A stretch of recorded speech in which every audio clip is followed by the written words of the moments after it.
Morning, y'all. Good morning. So today we're gonna make a video about our German Shepherds that was part of our life growing up. First of all, we wanted to talk about how we decided to get German Shepherds in our life, and it all started about me and Tina actually going and seeing the movie I Am Legend. That was probably back in 2000 that movie came out? Somewhere around 2006, something like that.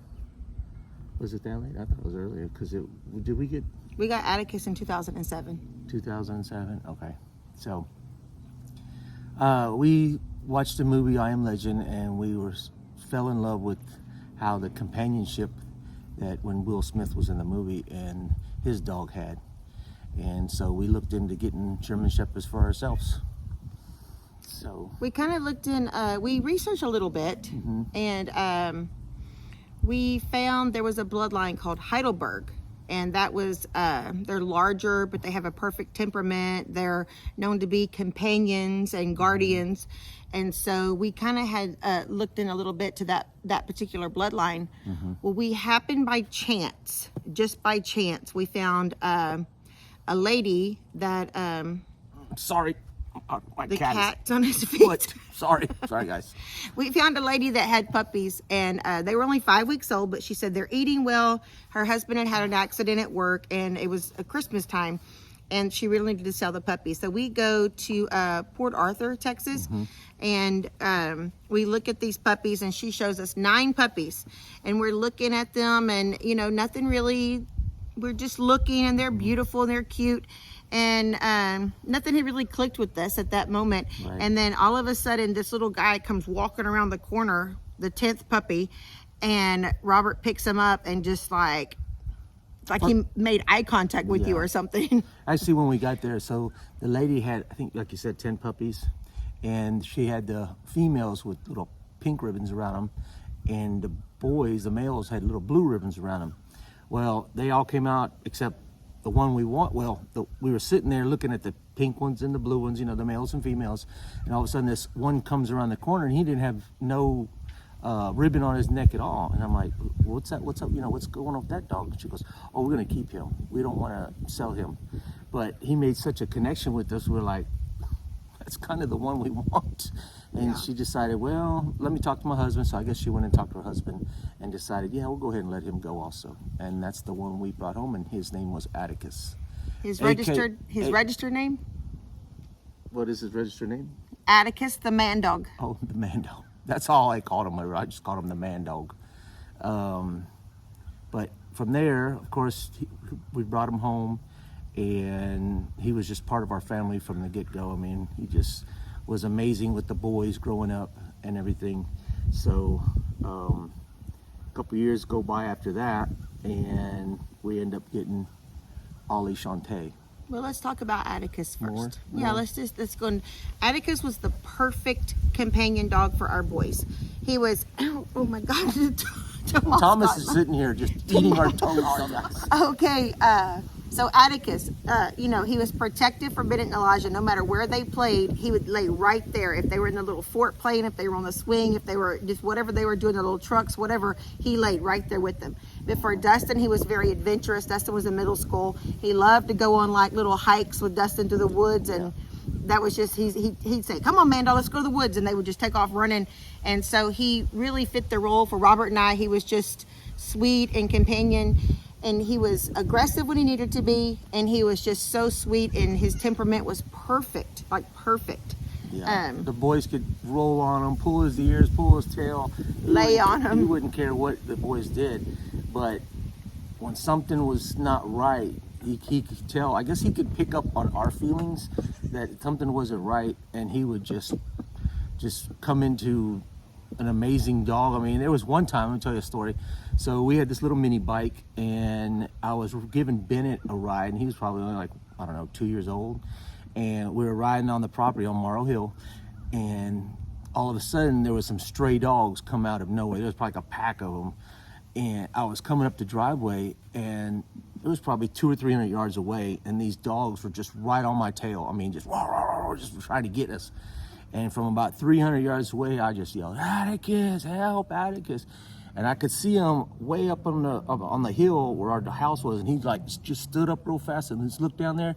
And I mean, he took off and I mean, hauled butt down the dirt road. And I mean, as soon as I passed him up on my mini bike, and he just passed me up to go get them dogs, and just and he would grab them, just throwing them he would just bite them and just throw them away, man. I was just so impressed with him then. It just, never seen that temperament come out of him unless it was, he had to have it, right? And it was just amazing. And it was just, I mean, you could tell story after story of different things like that, but he was just an amazing dog. So we got Atticus in 2007. We decided he was about 4 years old and we wanted to get him a mate. Not necessarily for breeding purposes, but we just wanted him to have a partner. So that's when we started looking for Heidelberg, and a female. And we came across Ollie. She was actually in Lake Charles, Louisiana, which is about 2 hours from here. So we drove down on spring break. I think it was right around spring break. We went. She was only 2 weeks old. We drove down there. We had to pick out a puppy from, a litter of like 8 or 9, and we had to pick one out at 2 weeks old. So, how do you pick out a puppy at 2 weeks old and know what it's going to be like? And so I played with all of them. I held all of them. I cuddled with all of them.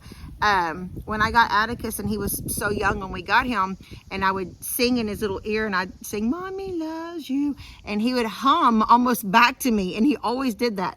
So I was holding this little puppy, and I was kind of singing in her little ear, and she kind of looked up at me and made like a little sound, and I'm like, oh, this is her. And so we got to pick the collar we wanted, so we picked a pink collar, and we put it on her. And then we got to go back and pick her up when she was, I think, 6 weeks old. We went back and got her again. So we were very blessed. The people that we got them from were great people too. They actually, and the reason we got her from Louisiana, but we call her Ollie, the Cajun Queen. Ollie Shante. Ollie Shante, the Cajun Queen. And actually, these people actually lived on a bayou, like the typical, you would think Louisiana people was. Actually, we become pretty good, the small time we met with the people, we actually become somewhat friends. And the man actually took me back down to the bayou, and he had like a fish camp down in the bayou. And it was kind of neat that he would actually, show me his little fish camp and everything. And his little setup. His little setup. Over there in Louisiana, they can actually use hoop nets to catch fish. And he actually showed me how he caught fish with this hoop net on the bayou behind his house and everything. But that was really good. Nice that the gentleman did that for us. Do you remember their name, baby?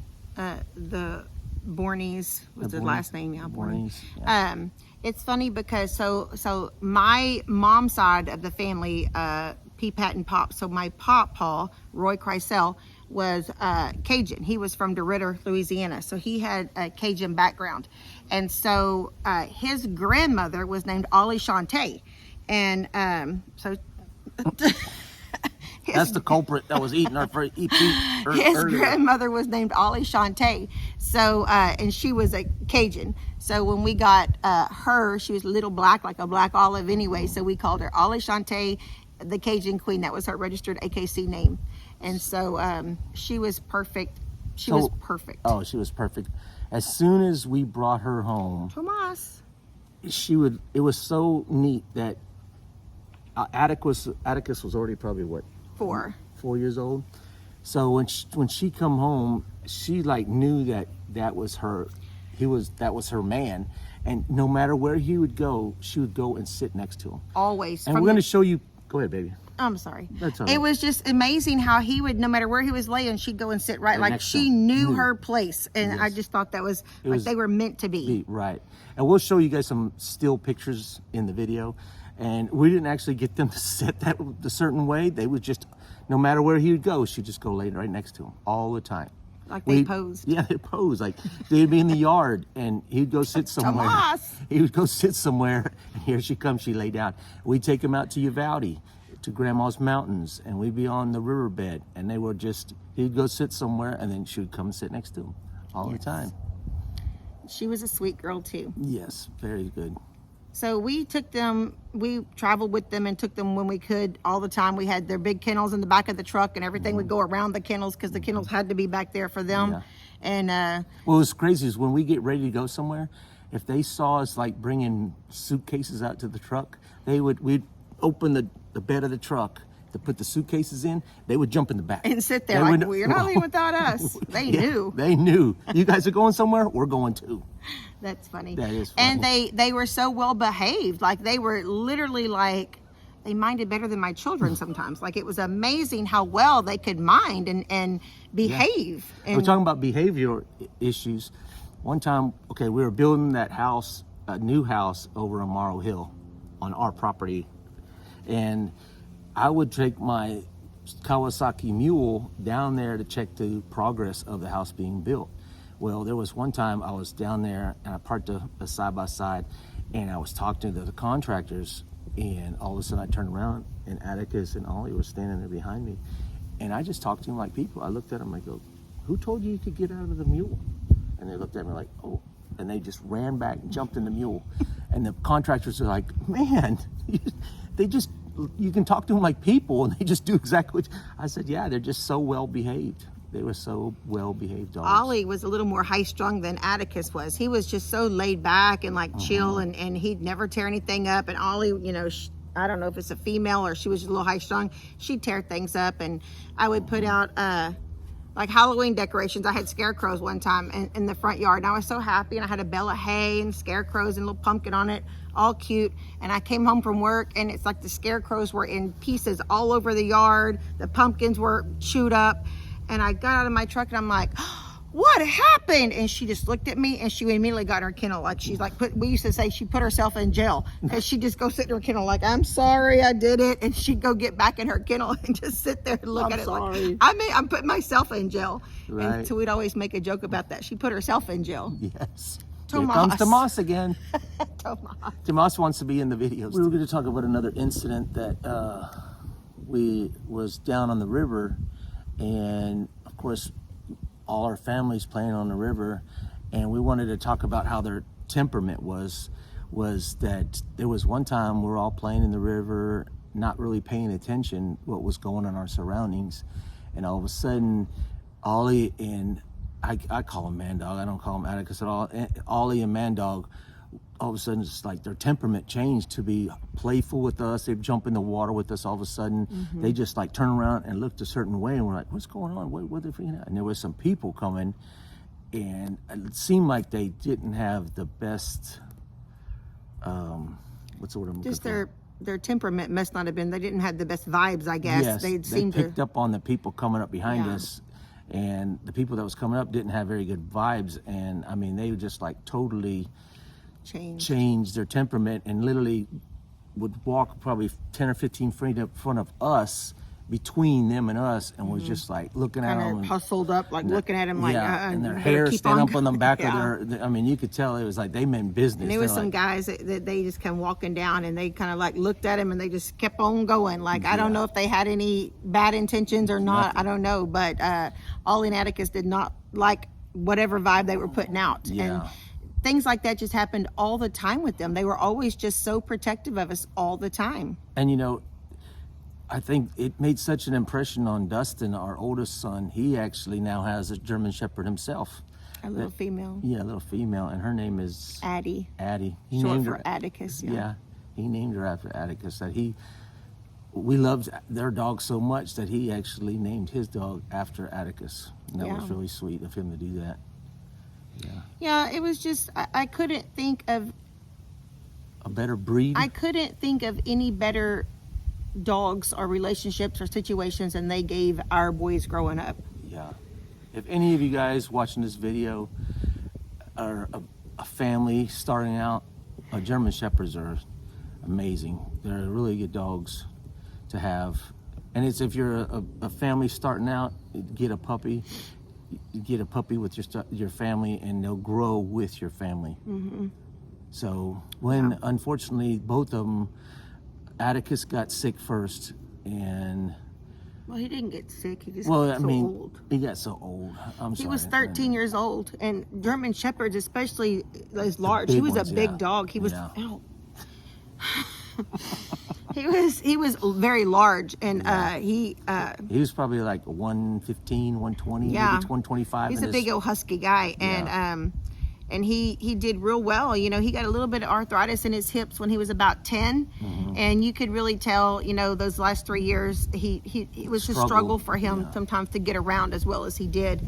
But they always, when you got home, they always meet you at your car. I mean, always. And he would get up and you could tell he was hurting, but he was like, I'm gonna go meet my family. When we got home, he would always get up and walk around and, you know, say hello and give us, you know, he'd give us some love and we give him some love also.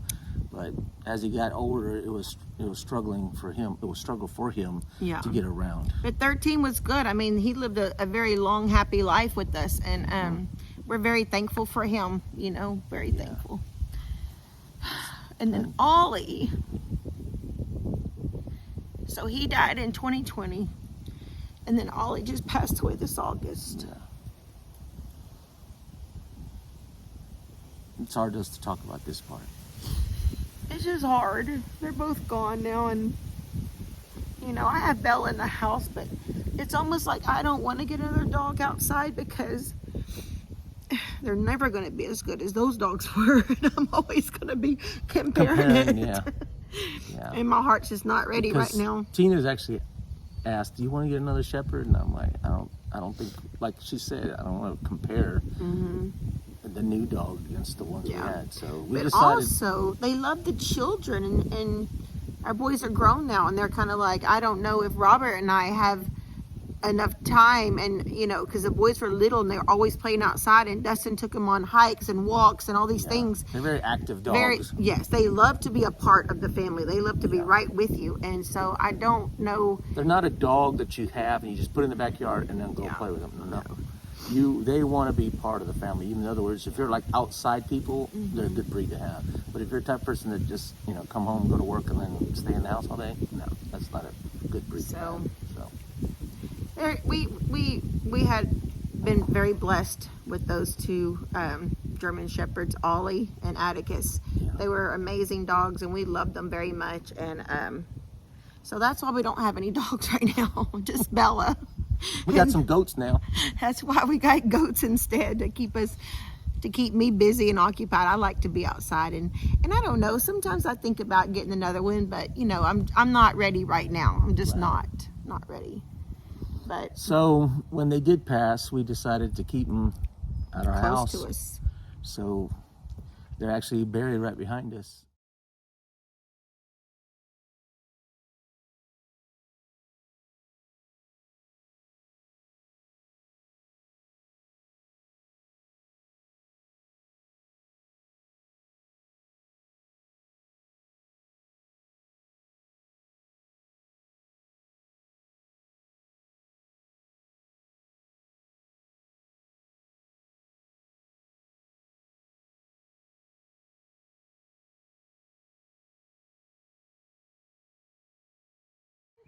Let's go.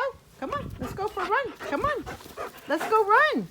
Let's go run. Come on. Let's go run. All right. So this is the area, resting place. the plot. We wanted to have them close to our house or our family. And we thought this was probably the most beautiful spot on our property. So we buried them right underneath the windmill. Both of them side by side, just like they wanted it. Yep, they always were together. So when they're resting together. I know they're resting together. I'm losing my words. Getting a little emotional myself now. It's hard. All right, guys, we wanted to thank you and for hearing our story about our beloved Mandog and Ollie Shante. And we'll see you guys later. And I'm Tina. I'm not Tina. I'm Rob. And we're living off the hill. Bye.